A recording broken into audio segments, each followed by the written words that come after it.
Salut à tous, c'est Panda Channel, bienvenue sur cette vidéo qui aujourd'hui va continuer de parler de la convention NGH et vous faire un petit retour sur globalement ce que j'ai pu voir pendant ces 3 jours et ce qui m'a peut-être le plus marqué dans cette convention, c'est que comme je vous avais dit, bon, c'est majoritairement des femmes et c'est majoritairement des personnes d'un certain âge. On approche assez facilement de 60, 65, 70, 75, 80 et un peu plus. Donc, euh, Jean-Christophe faisait la remarque que, en gros, pas grand-chose de nouveau, pas grand-chose sur les recherches qui peuvent être proposées en hypnose. Effectivement, je pense que c'est plus des méthodes et des interprétations de ce qui existe déjà qui sont proposées par les intervenants qui viennent à la NGH. Donc la plupart sont posés depuis 10, 15, 20 ans, 30 ans, 40 ans, ce qui fait qu'ils ont une expertise sur ce qu'ils font, ce qui aussi peut nous faire dire qu'ils n'ont pas forcément remis en question l'ensemble de leur système. Maintenant, bien sûr, il y a eu des intervenants qui ont parlé de neurologie, de neuroplasticité et des neurosciences de façon générale. Mais c'était pas la majorité. Il faudrait que je reprenne vraiment le tableau et que je vous compte combien il y en avait qui étaient sur ces thèmes-là. Mais clairement, c'était pas la majorité. Et puis, ce qui est proposé revient à ce que l'on sait à peu près maintenant tous concernant les neurosciences. Donc, clairement, on est la NGH en tout cas, est dans un tournant que je pense assez important parce que ils ont perdu énormément de personnes qui sont parties au forum, sur le forum d'abord d'Hypnosaute, mais ils étaient déjà en parallèle, et surtout à la convention Hypnosaute qui est à Las Vegas. Donc, la convention Hypnosaute, elle a lieu dans 10 jours. Et ça dure pareil, 3 jours avant, 3 jours de convention, 3 jours après. Et là, regardez vraiment, ça s'appelle Hypnosaute Live. Regardez les intervenants, à 80%, c'est des trentenaires, quarantenaires ou jeunes cinquantenaires. Donc, c'est vraiment une différence, je pense, générationnelle. Et je pense que la NGH a perdu beaucoup parce que il y a pas de renouvellement. Alors, il y a Dan Condell, par exemple, qui a la trentaine ou quarantaine, qui est clairement la nouvelle génération, avec plein d'énergie, plein d'idées, etc. Majoritairement, sur moi, les workshops que j'ai faits, c'était quand même des gens qui n'étaient pas forcément particulièrement jeunes. Maintenant, j'ai aussi cherché à voir les anciens pour avoir l'opportunité de voir comment ils bossent, s'ils faisaient des séances ou comment ils partagent leurs connaissances. Donc ça c'est un point, je pense qui est important à prendre. En France, on a de la chance parce qu'il y a une génération qui est quand même assez jeune, voire très jeune, qui s'est plongée dans l'hypnose et souvent soit en commençant directement par de l'hypnose d'accompagnement, soit en passant par de l'hypnose de rue ou de l'hypnose de scène, et qui petit à petit complète en faisant des accompagnements. Donc il y a quelque chose où, grâce à cette dynamique qui est un peu différente aux US, parce que bien sûr, il y a beaucoup d'hypnose de scène, bien sûr, je crois que jusqu'à présent, j'ai pas vu un hypnotiste de scène qui ne faisait que de la scène. En général, ils ont toujours un petit cabinet où ils reçoivent également.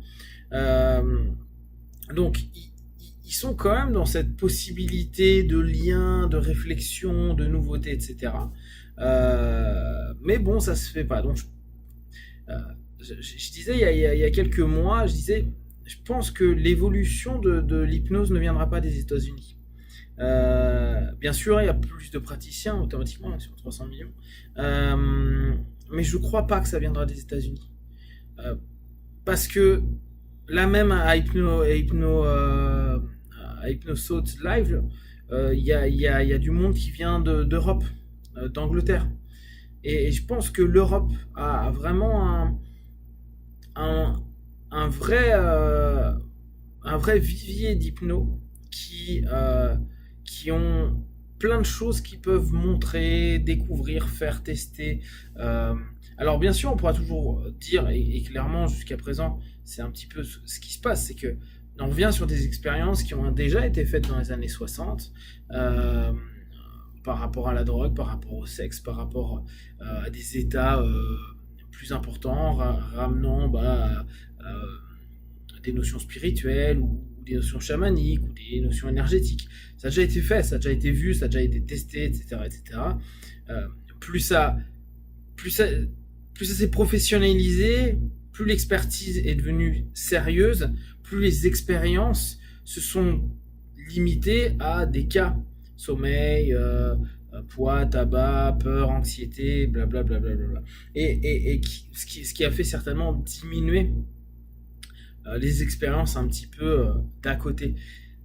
Pour autant, il y a de fortes chances que, à continuer à expérimenter ce qui est tout plein de choses par justement une vision plus jeune, plus nouvelle de l'hypnose, avec certainement des trucs qui vont être complètement cons et pas forcément très malins. Mais dans tout ça, va y avoir automatiquement une émergence. Et notre grande force, elle vient de là. C'est-à-dire que je pense clairement qu'en Europe, c'est à partir quoi, on peut facilement devenir des piliers et, marketingment parlant, rejouer avec la notion qu'on était quand même les premiers sur le marché. On était les premiers avec le mesmérisme. Oui, Brad a ramené ça au UK, mais on avait Nancy, on avait Paris, et les grandes réflexions hypnotiques jusqu'à la moitié du 20e, on va dire peut-être avant la guerre, ça venait de la France. Ça venait de la France, ça venait des UK, donc ça venait de l'Europe. Et très clairement, je pense que on peut être à nouveau, nous en France, en Europe, si on agrandit la perception, on peut être clairement innovant. On est moins dans des conventions. Là, le terme à double sens, hein, la convention NGA, le regroupement, et cet élément conventionnel. On est moins dans la convention que peuvent être les Américains. N'oubliez pas, hein, la culture anglo-saxonne et américaine particulièrement, certains sont des gros rebelles. Clairement, on peut voir Bendler, on peut voir Pearls, on peut voir certains gars qui sont assez atypiques, à part et avec un fort caractère. Mais globalement, ça reste, quand on les observe, quand on les écoute, ça reste des règles à suivre, des choses à faire, des points, etc., etc. Et donc, dans tout ça, c'est bien, il y a de la rigueur. Dans tout ça, c'est bien parce qu'il peut y avoir des méthodes, etc. Et en même temps, ça fait que penser en dehors de la boîte, qui est quelque chose qu'ils adorent mettre en avant, ils le font pas tant que ça. Et on a certainement, nous, parce qu'on a quand même, nous, en France, en tout cas là, on va dire, sur les 5 ans passés, et puis là, les années à venir, il y a un paquet de nouveaux venus, un paquet de personnes qui voient des choses, qui ont plus d'expérience, plus de recul, qui ont déjà pris l'expérience grâce à Internet d'autres personnes, donc ils vont avoir un niveau plus élevé et surtout une perception, une vision et des questionnements que nous qui sommes peut-être beaucoup dedans, passionnés par ça, on n'arrive plus à avoir ce pas de recul. Et certainement grâce à cette masse qui est en train d'arriver. Alors je pense pas que dans les années à venir, d'ailleurs, l'hypnose se maintienne à un niveau avec autant de personnes. Je pense que là on arrive sur les dernières années de la mode hypnose. On aura peut-être encore pour 2, 3 ans, 4 ans, mais je pense que ça va décroître. Parce qu'ils vont trouver d'autres trucs, parce que par exemple la thérapie quantique et autres commencent à intéresser plus énormément de personnes, où ils commencent de l'hypnose et puis ils vont partir dans ces cheminements-là. Mais en tout cas, je pense qu'il y a vraiment quelque chose, il y a un tournant possible à prendre en ce moment avec ce cheminement c'est cette différence qu'on va avoir entre les cultures et la capacité d'innovation des Européens, des Français.